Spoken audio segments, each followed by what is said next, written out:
intellectual property and human rights law was seen to not have a connection.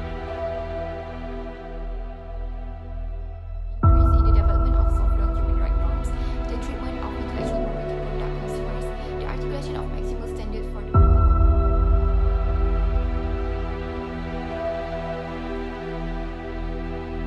is freely available to others, which is often against the interest of the sources community. TCEs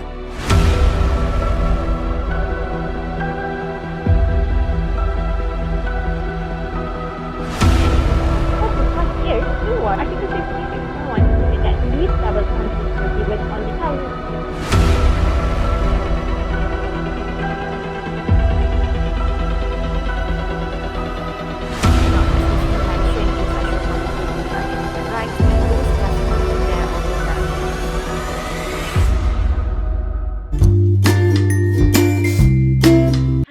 Fatini Faika binti Abu Hurairah, metric number is 0549399. So the first part of this article, introduction, conflict or coexistence. Historically, intellectual property and human rights law was seen to not have a connection. However, in recent studies, the relationship had been proven to be interlinked. The study found two different approaches as a result of reviewing the ongoing lawmaking of intellectual property and human rights.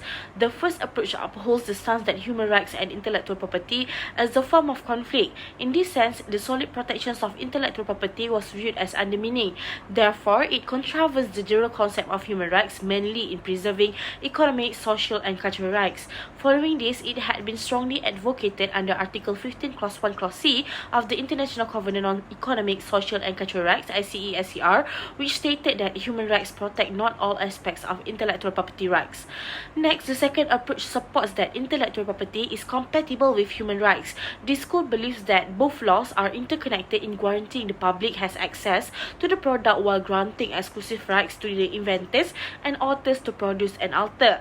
This statement was supported by the World Trade Organization (WTO), mentioned that achieving an ideal equilibrium within the intellectual property system and through other associated policy measures will best serve the rights under Article 27 Clause 2 of the UDHR and Article 15 Clause 1 Clause C of the ICE-SCR, along with other human rights taking into account their interdependence.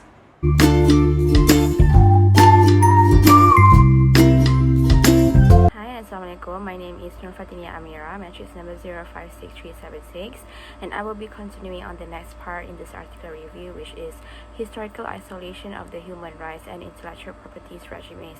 So referring to the title, Helfer has discussed why the human rights law and intellectual property rights are separated and developed autonomously.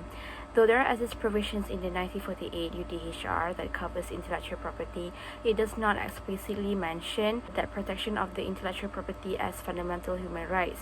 The separation of both laws can be traced back to the period after World War II, where the utmost priority was to establish a more codified set of legal norms. Therefore, for that reason, both the instruments are developed individually due to the codification of different sets of human rights such as economic, political, cultural, and social rights. However, if we study the UDHR a little more closely, we can distinguish that intellectual property are mentioned in Article 27, paragraph 2, though it is rather vague as the article stated that everyone has the right to the protection of moral and material interests from resulting from any scientific, literary, or artistic production of which he is the author. Meanwhile, the definition of intellectual property can be understood as immaterial property as the outcome of one's creativity, such as patents, copyrights, and trademarks. So although the UDHR provisions did not explicitly mention intellectual property being under human rights, it is definitely there, although barely noticeable.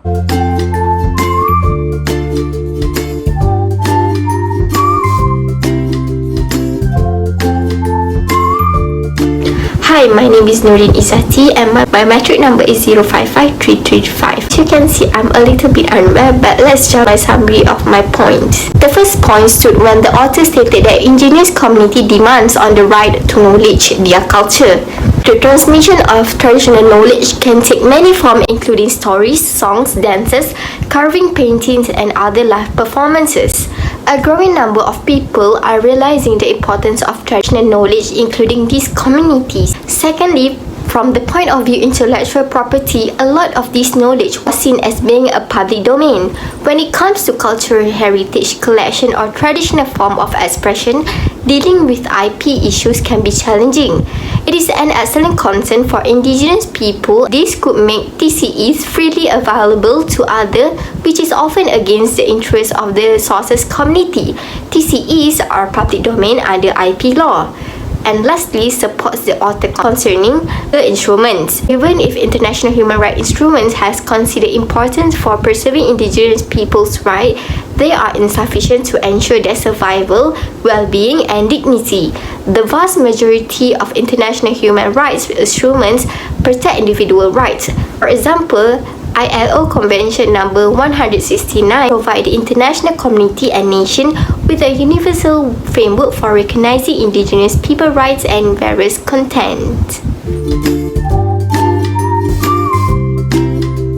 Hi, and Assalamualaikum. My name is Nur Amira Fahan.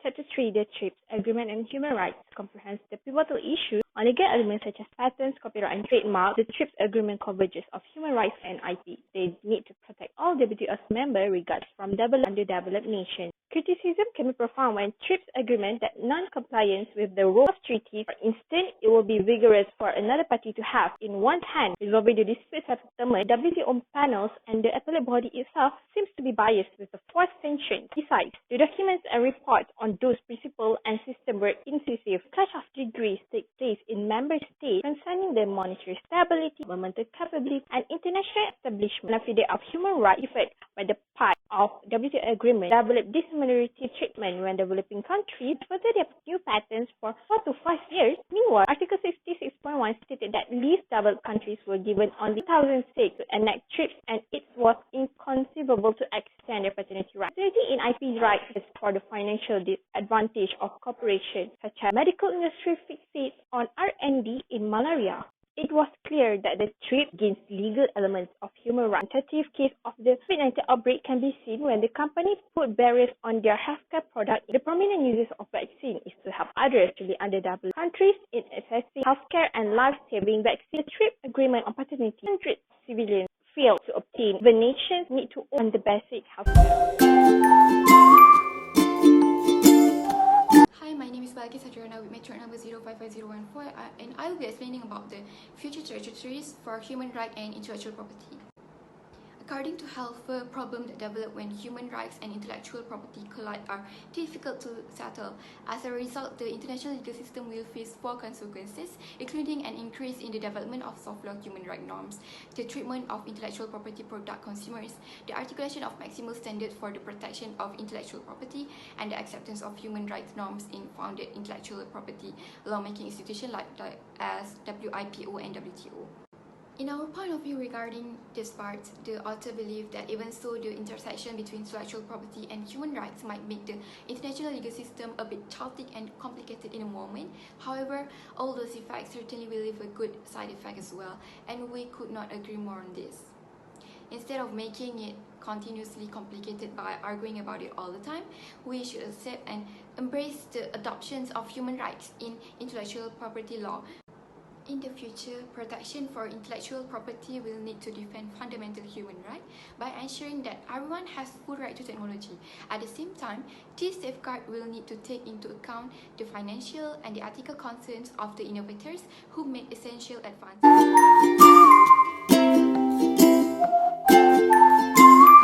To conclude, the author stated that international organizations such as WTO and WIPO should probably cooperate with human rights, as it was seen to be more beneficial than the refusal to work together. The most relevant behind this statement is that the collaborations between these institutions with human rights will urge lawmakers to focus on the consistency of human rights and intellectual property in a broader context.